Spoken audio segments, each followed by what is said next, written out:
ગુજરાતના ખેતરોમાં જ્યારે મકાઈ લહેરાય છે ત્યારે ખેડૂતોના સપનાઓની શરૂઆત પણ થાય છે. મકાઈનું ઉત્પાદન વધારવા ઇફકો લઈને આવ્યું છે નેનો ડીએપી પ્રવાહી.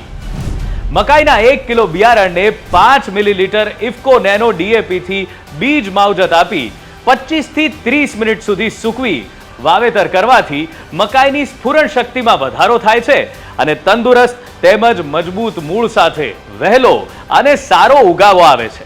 મકાઈના પાકને 30 થી 40 દિવસ પછી જ્યારે ફરીથી પોષણની જરૂર પડે છે ત્યારે ફૂટ અવસ્થાએ અને ચમરી આવતા પહેલા ઇફકો નેનો ડીએપી નો 50 થી 75 મિલીલીટર પ્રતિ 15 લીટર પાણીમાં ભેળવી છંટકાવ કરવાથી છોડને ઝડપી પોષણ મળે છે.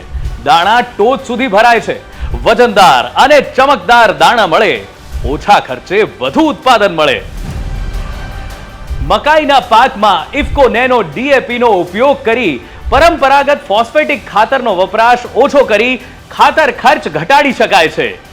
પાકનો વિકાસ થાય ઝટપટ. મકાઈને આપો ઇફકો નેનો ડીએપી નો પટ.